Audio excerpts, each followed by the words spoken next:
certainly have fears that there is a serial killer at loose in Perth. Sarah Spears, Jane Rimmer, Kira Glennon. And every time you saw a young girl walking by, you think, oh God, is she going to be the next victim? Now, one man stands accused. If police are right and Edwards is the Claremont serial killer, he's been hiding in plain sight for 20 years. Hi everyone, welcome to this bonus episode of Claremont in Conversation. After 95 days, WA's biggest ever trial is over. Now, just one thing remains, and that is for Justice Stephen Hall to bring down a verdict. You're with Natalie, Tim, Alison and producer Kate Ryan for this wrap-up episode. So 7 months on, and how is everyone feeling since this journey began? Well, I'm feeling quite disoriented. Tim's probably just going back to another courtroom to cover another case, but I go back to retirement. But you were disoriented before all this started, I was, Ali, very much so. You forget it's been 13 years since I've stepped foot in a courtroom. Yeah. Quite different in everything in just those last years, just on the fact that what we can do in court now. A journalist came in yesterday and she was quite shocked at the security. I said, well, welcome to our new world. That's what it is, you know. Yeah. Have you had a chance to take a deep breath this morning and think back on just how mammoth this trial has been? Well, I have, Nat, because I've got to write a massive feature for the Sunday Times over the next couple of days. So what I've been doing is actually going over day by day of what we have covered and the words we've published and some of the words we've spoken as well. And yeah, it just brings it all into focus of exactly how big it was, how much has been written and spoken and thought about. And once again, brings into very sharp focus just the massive job that Justice Stephen Hall has just accomplished by getting us through the trial in the first place. But now he's got the biggest job of all to do. So, yeah, I mean, we always knew it was going to be massive and unprecedented, and we were proved right for once. Ali, are there any moments that, you know, if you look back over that last 7 months, the kind of key moments in the courtroom that really stand out in your mind? No, only the last day. It's left me feeling quite unsettled. Poor Jovich's points were very strong, and this whole reasonable doubt thing, thank goodness it's a judge who can analyse it a lot closer than, as I said, a jury would, because when you talk about reasonable doubt, what's reasonable doubt? I've mentioned this to you before. What's reasonable to one person is not reasonable to another. And some of those doubts that he put in my mind yesterday, as I said, it left me feeling quite, there's a lot of disquiet there that I hadn't thought during the trial. When we did that 1 hour special, I know Tim didn't predict the outcome, but I was quite certain absolutely certain with beyond reasonable doubt that there would be a guilty verdict for Jane Rimmer and Kira Glennon. I was left a little bit shaken just with some of his points that I think, thank goodness it's a judge and not a jury, because to me, what is doubt? You know, how much is reasonable doubt? A little bit, you know, totally. What do you do? I found some of these points could be seen as quite persuasive in some ways. I think some of the evidence throughout the trial has been, especially because we hadn't heard it ever before, it was shocking. And I think, like we've said before, it can't be sanitised. That's not Carmel's job. She has to tell everyone exactly what has happened to these women, but it's really confronting to hear. Well, but that happens in any case. You've got you can't minimise details. Yeah. You're absolutely showing what happened, whether it's a brutal rape, a murder. It's not a place where it's going to be, as you say, sanitised or censored or distorted. If you just start doing stuff, you've got to really portray the facts as they are. And that's, of course, what the judge will do. He'll judge the facts. There's no emotion that comes into this, as does a jury. No matter what you say about a jury, no matter how many times you warn them, emotion and personal feelings do take over. And so this is why you have the confidence in what he was saying and questioning so closely, that he was looking at it every possible angle to be convinced of his final judgment of every point that both sides raised. And Tim, you have mentioned before that there have been some very poignant moments for you during this trial. Yeah, I mean, the ones that stand out, hearing Sarah's voice, seeing Jane's smile on the CCTV, hearing the victim of both the Huntingdale and Hollywood attacks give their account in the first person in the doc, and then watching the victim of the Clarke rape actually having to walk out of court when her story was being told in public in detail for the first time. I mean, they're the personal moments that you try and portray on the podcast and in print, and when people ask you about it, but they're the ones that stick with you because you're actually sort of reliving that moment with them in the same room, which is sometimes why court reporting is a different sort of beast in itself, because you are dealing, as I've said before, with people's emotions, the worst days of people's lives, and then having to relive them before some strangers as well. So, and even hearing some of the, as Case just said, I mean, some of those details in the post-mortems and in the autopsies and at the crime scenes, even just hearing those videos was enough to really give you a sense of the absolute true horror of what all the detectives and forensic investigators had to deal with. That's right. I mean, you're hearing very, very detailed descriptions of these terrible crimes, and you're witnessing their pain, but also you're sitting there amongst family members, and that must definitely add a layer to the whole experience. Oh, absolutely, it does, yeah. It brings a personal experience, especially with Ciara Glennon's friends who were giving evidence about their last moments with her. And I've probably mentioned this before, that our oldest son is a senior barrister now, and he was the same year as Ciara Glennon, and all of those people who are testifying were his friends and colleagues. And so you can't help but think, she's back there, and what's happening in your lives at the moment, at that same age, same person, same year, at law school, etc. That's what I felt looking at those. And of course, they were suffering. As they said, they persuaded Ciara to go to Claremont. So they've got that, carrying that with them for the rest of their lives.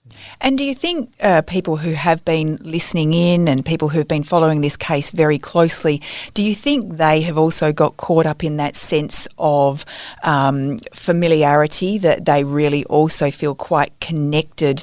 Everyone was connected to this case in one way or another, but now that they have that even a closer connection to those involved? Yes, absolutely, because a lot of them are expats who are living elsewhere, and they've come up and said, this is our connection with the podcast, is that we can find out what's going on, because they were very personally involved. They were out there clubbing with every night down there, and so that's how personally connected they were.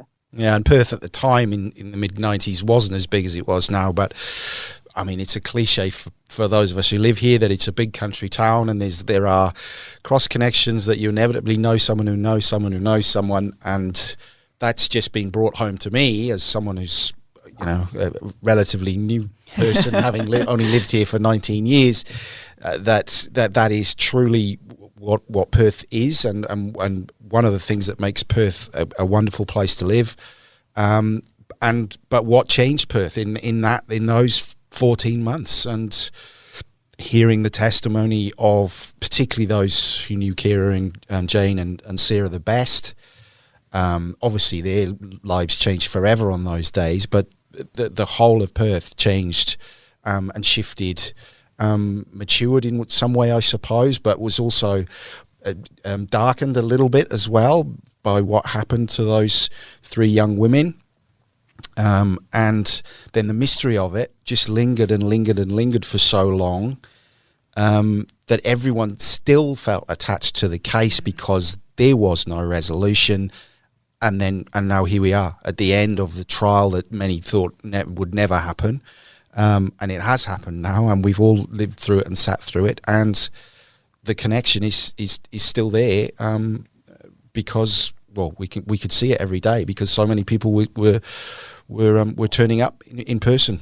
And I think as well the horror of it and the mystery of it has endured through other generations as well. It's not just the people who were there at the time who remember it.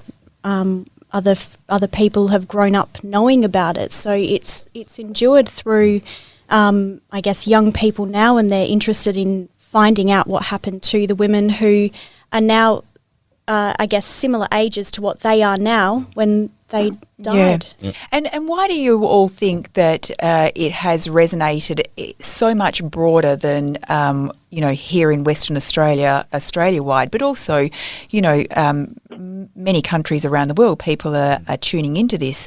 And why do you think it has resonated like that so far afield? I think possibly the whole aspect of true crime has become very popular through possibly through the lockdown. We're all watching those true crime things on the paid TV, Netflix, etc. And I think there's a general fascination with true crime, and this is part of it. But of course, there are a lot of expats, as I said before, who are tuning in, are now living elsewhere. But there certainly is a fascination with serial killers because it's so random. There's no explanation. And people who feel comforted by other ones where they think, oh, well, that wouldn't have been me because it was a husband or a wife or someone close. A serial killer is a random that could happen to anybody at any time.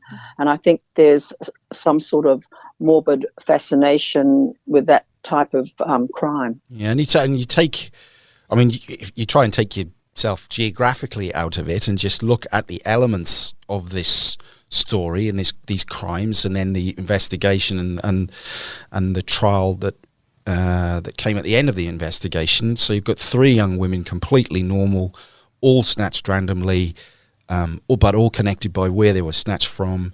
You've got the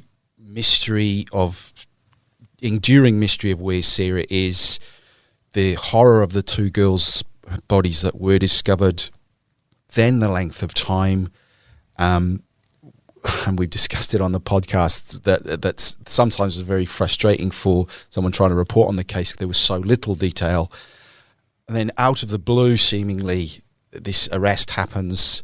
Then we discover why, and that even adds layer upon layer because of DNA and because of fibres and because of cars and because of witnesses and because of CCTV. And then you've got FBI involved and the UK involved. I mean, there's so many elements. Yeah. There's so many elements to this trial. And at the heart of it is just a bloke that seemed completely normal to most people that knew him from the age of about 30. He was a Telstra technician. He's a telecom guy, little athletics, married, stepdaughter, pillar of the community, literally a pillar of the community. And now he could end up being the man that spread fear in this community for nearly 30 years. Yeah. And we've got a huge following from people in Ireland who are connected through Ciara Glennon. They might not necessarily have known her, but they feel a connection to her and her family. And just through the massive amount of emails that we've had, people who are interested in legal matters have spoken about how they're quite interested in how the trial has worked, for how long it's been taking, the amount of witnesses that they've had. It's just fascinating people, and people who are really interested in psychology as well. Yeah, and I think that's something that's been so good with this trial, is that people who have probably never stepped into a courtroom, have never necessarily followed the justice system very closely, have absolutely become invested in how this case has worked and really into the evidence itself. And they're really challenging themselves to look at it and question their own beliefs and really have to ask themselves about this idea of reasonable doubt. And maybe people have never asked themselves these questions before. Absolutely. And that was part of the thinking when we started it, or when my newspaper editor tapped me on the shoulder and said, "You're doing it," was for exactly that reason. That it's the justice system is to a lot of people a mystery in itself. How it works, how long things take, the processes that lawyers and judges and juries go through to get to these decisions that are, in some cases, life and death decisions. And so that's what we've tried to do, is bring all the minutiae and all, sometimes the boring bits and sometimes the dramatic bits, and I hope that we've been able to do that in some way that has not only brought the case to the people listening, but has also brought a wider understanding of courts and all the things that happen in them, albeit in a very extraordinary courtroom and an extraordinary trial. Yeah, and looking back at some of the evidence that we have heard, particularly the DNA and the fibres, how are you feeling about that now? Did the prosecution do a good job with that evidence? Well, that's the $1 million question. Well, we've had listeners say I say it too often, so I hesitated then. But that is the main question. That has been the big question: the DNA and then the fibres. Personally, I'm left thinking that the prosecution did pretty well. Although I am left also thinking that the defence and led by Paul Jovich did as much as they could to try and bring doubt into that arena, which the forensic arena, which is the main arena. There was a lot of talk of contamination, of course, but ultimately there wasn't a smoking gun. That's right. On the contamination in the DNA, and the same in the fibres. And the fibres, because there are 98 of them, there was sort of 1/5, 1/100000th of 1 gram. I mean, that's we put that on the front of the paper just to try and get across the absolute, tiniest amount flake, of DNA on which this whole case hangs on, or a big part of it does. But then all these fibres as well, there's 98 of those.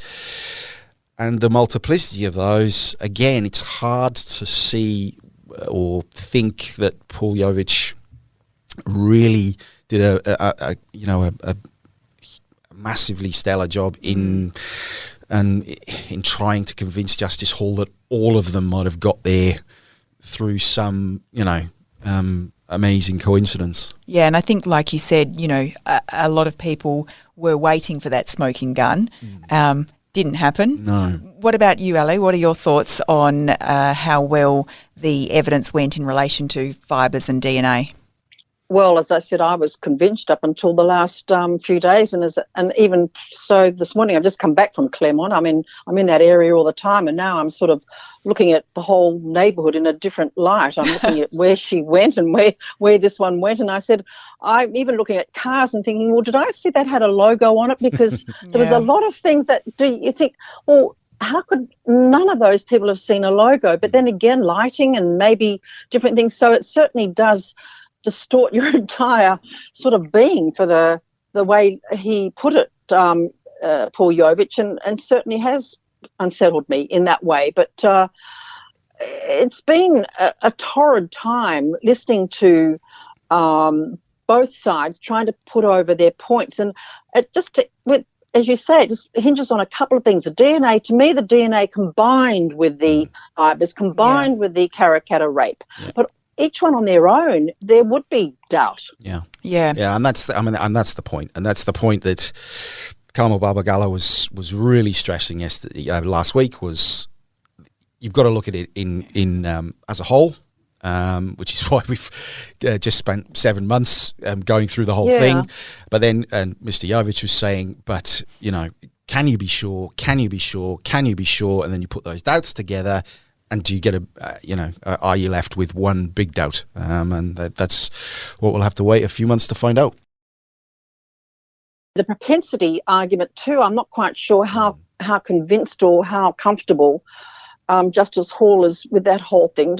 To me, that's something completely new, propensity, because as I said, I haven't been in a courtroom for a while, and I'm old school and was drilled that you never brought up anything that could point to a previous crime having any meaning on a current one. So, we used to live in fear of aborting trials if you dared mention someone had a record for something, and now this whole propensity is part of a motive. So I found that quite compelling, and that, of course, involves Sarah Spear's case, because there is no evidence, there is no body, there's nothing except propensity. Yeah. So to me, that was an unusual aspect of the case.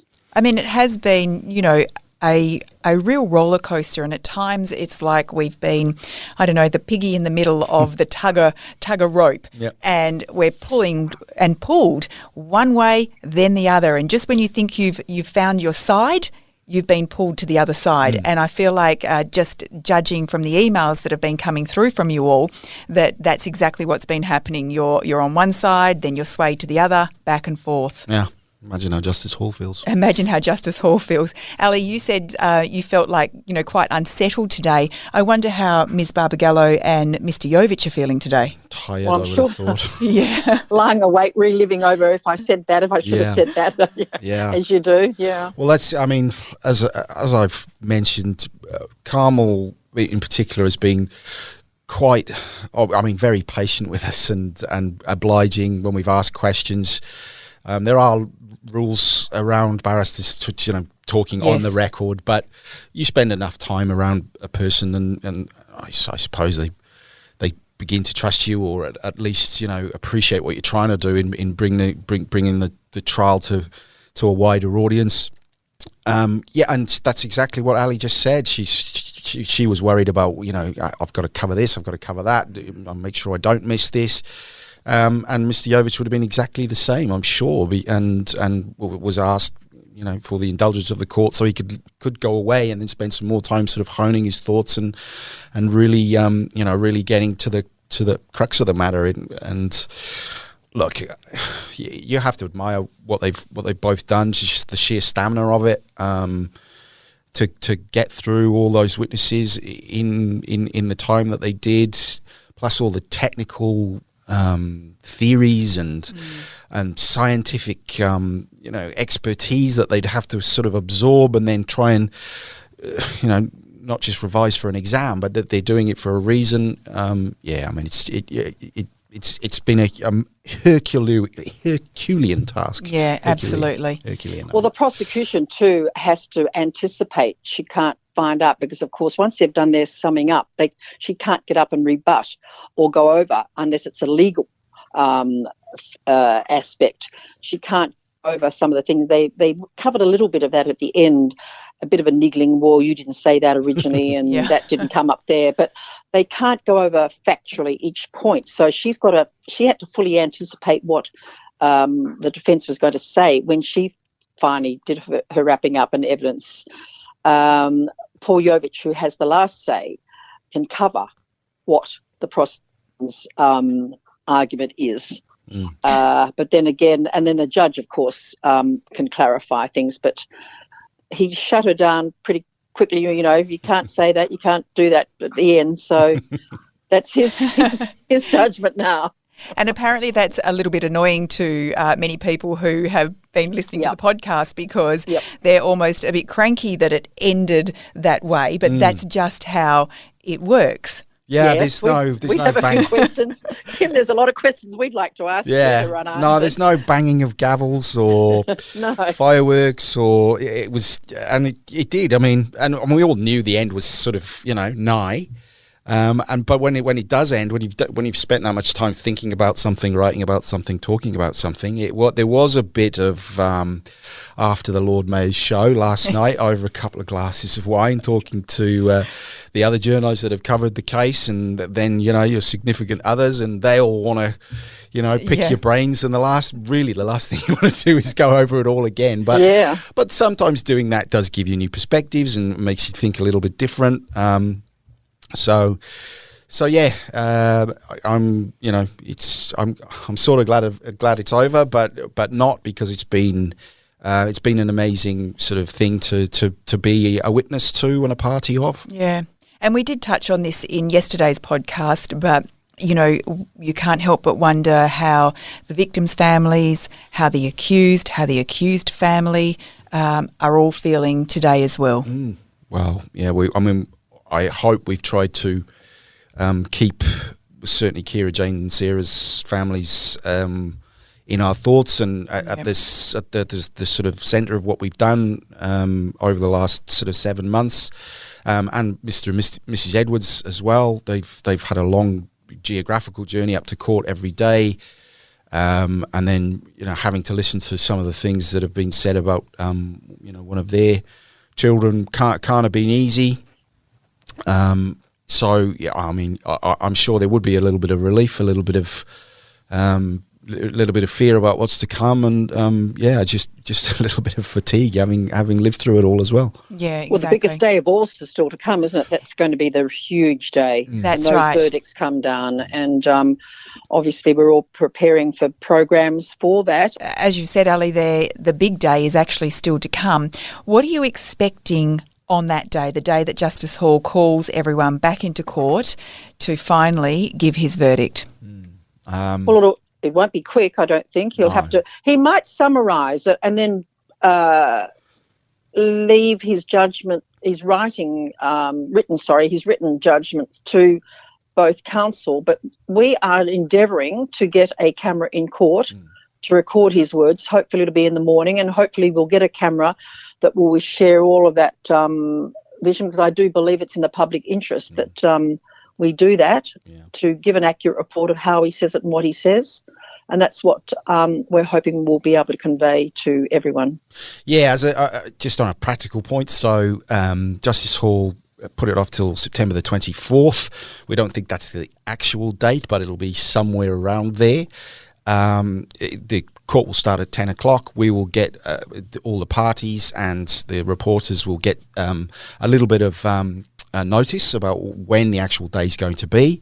My understanding is there's quite a bit of logistical thinking and planning going on in terms of the actual court itself, how many people are going to be allowed in, how they're going to be allowed in, the numbers of media are they going to be allowed in the court. As Ali said, I think there'll be some applications certainly for that verdict to be recorded and then therefore televised. But as we've previously discussed, whether that will be live, whether it will be live streamed, whether if that recording will be able to be broadcast live or not, we're not too sure. In past big sort of verdicts that Justice Hall has handed down, he's done exactly what Ali said. He reads an executive summary, if you like, of his reasons, which will still take around about an hour and a half, given the amount of material he has to go through, but then he will publish written reasons on the day. I've been told that those reasons will be written and then will be published almost immediately after that verdict is handed down. So his total reasoning, and that will be voluminous, will be available to anyone on the internet to have a look at and read and digest if they wish to. Then he will, depending on the verdicts, then he will have to sort out a sentencing date. Now, whether that be for 1, 2, 3 murder convictions, that's what we're all waiting to see. But there is also the rape and the Huntingdale attack, who there will definitely be some sentencing done there, because Mr. Edwards has pleaded guilty to that. I doubt very much that will be done on the day, because what usually happens is there are sentencing submissions asked for from both sides. They are persuasive arguments from one side or to the other as to what the judge should consider as a sentence. And the amount of time between that will also depend on if there are any psychological, psychiatric or pre-sentence reports to be written about Mr. Edwards. They are usually inquired about on the day of the verdict. They can be requested by any side, and in this case I would be surprised if Justice Hall didn't want at least some information from a psychologist and or a psychiatrist into Mr. Edwards, because obviously he will be the one that will be deciding how long he spends in prison. And Justice Hall, as we found out over the last few weeks, is not averse to asking questions and wants every available piece of information that he can get. So that will be the day in a nutshell. But then all the other things that will come with it. Will the families of the victims talk? We're expecting someone from the WA Police to talk, up as high as the Commissioner possibly, and then there will be the inevitable community reaction as well. So yeah, it's going to be a big day. And I think there'll probably be, when that verdict day comes, a lot of media around, a lot of people, and I'm wondering if if any other big cases in WA, what we've seen media-wise is going to be anything like this or more. Probably bigger, I expect. Yeah. Well, Ali's encyclopedic knowledge going back to the 50s will probably help us there, but the Rainey case... 50s, isn't he nice? The Lloyd Rainey case, which we've mentioned, wasn't... Look, I'll say the it. big ones, of course, have been when the premiers have gone to jail. I mean, we've had two premiers go to jail here. Yep. That was massive because that was national interest. This is still probably just West Australian interest, and it is a very big case. But there's nothing really to go as far as a serial killer because the Bernies, who are the famous serial killers, they didn't have a trial. They pleaded guilty. That's right. There was further back was Eric Cook. His was over in a matter of days. Yep. So the only thing that is comparable to this have been the big WA scandal, financial scandals of the 80s, which saw a couple of premiers jailed, involved big high-flying entrepreneurs like Alan Bond and Laurie Connell. They drew interest from all over Australia, and everybody, of course, who lost their money in those things. That was that scale. This is quite a different. I think as far as the public goes, it won't be as crowded, but it certainly will be crowded with the media. I wonder if it will actually be very, very crowded because if you stop to think that over the course of the 7 months, mostly the courtroom has been packed and packed to overflowing. And this is even through the days where the evidence has been very tiresome, very laborious, and people have been sitting through it and showing up for court every day. And not the same people, different people coming to have a look. And I just wonder if all of those people were to decide that they'd like to be there at the very end, you could have enormous crowds. Yeah, and look, the court anticipated that at the very start of the trial. They had spilled courts and the proceedings will be live streamed into other rooms in the legal district. I am absolutely certain that will happen again. I think there will be a restriction on the actual numbers in court. Has to be. Yes, there actually has to be pandemic-wise, but Justice Hall runs a pretty tight ship and he knows it's going to be an emotional day for many, many reasons and for many, many people, but he's going to want to try and keep that emotion as regulated as he can in the court because... I've heard other judges say, "I don't want my court turned into a circus," or It's not a theatre. It's not a theatre. It is a court of law. There is a level of respect, needed. Yes. And expected. But. We may not get that much notice either, Tim, and if the media are not going to report it, then the public are not going to go. Most of the public have come along because they want to eyeball Bradley Robert Edwards. They want to actually physically see him, judge his appearance, judge the way he's act. The verdict, I think, it won't be sort of like, one of these sort of hanging crowd people. I think it'll mainly be media. And I said we may not get all that much notice. It'll go through their PR. Yes, it'll be happening tomorrow. Whether we report that the night before, which will attract people, I'm not quite sure. I think it certainly will be a media circus, as they call it, because everybody will be there trying to get as much as they can. Yeah, and I am aware that obviously this is a big deal for the state. This has cost the state of Western Australia a lot of money. There are very senior politicians and police officers and the hoi polloi are watching and have been watching from a distance to see how it's been going. And so whether it is live streamed or not, that is ultimately something from Justice Hall. But I think there will be arguments around that. Given the amount of public interest and the limitations on seating in the courtroom. That's right. It'll be very interesting to see.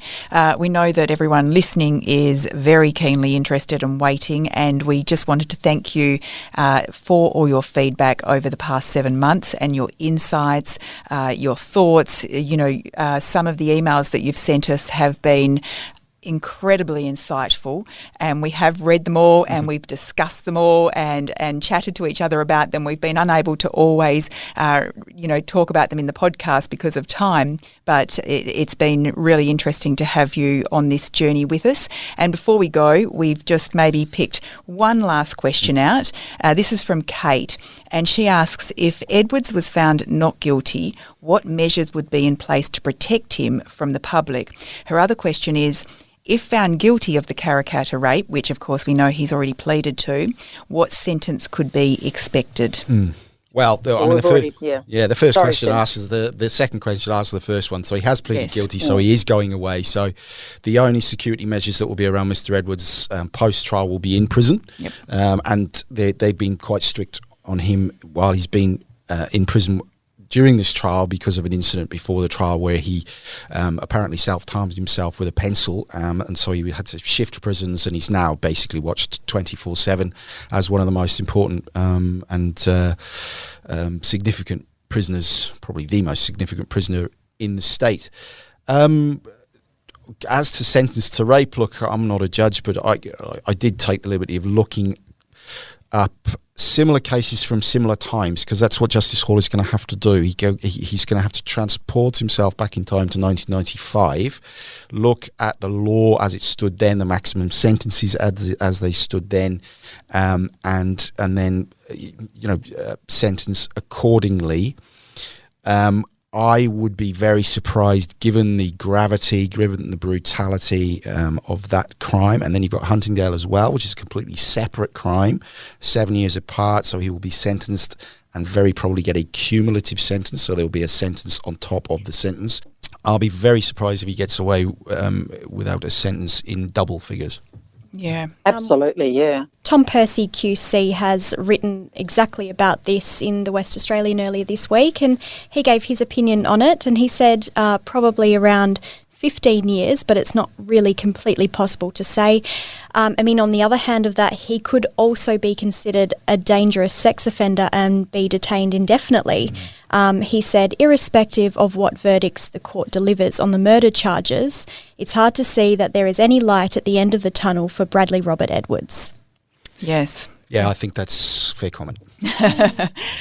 Well, and speaking of Tom Percy, obviously we've had many people joining us during this podcast. We've got our regular contributors who we'd like to thank. All of those people that you've heard on the podcast have done so as a favour to us, as a public service. Yep. They weren't being paid or anything like that. So I'd really like to thank Damien Cripps, Yep. obviously, who's been our regular legal contributor. Damien's he's a wicked fella, but he's also Not in the bad way. No, sorry, that was very 1980s of me, was he?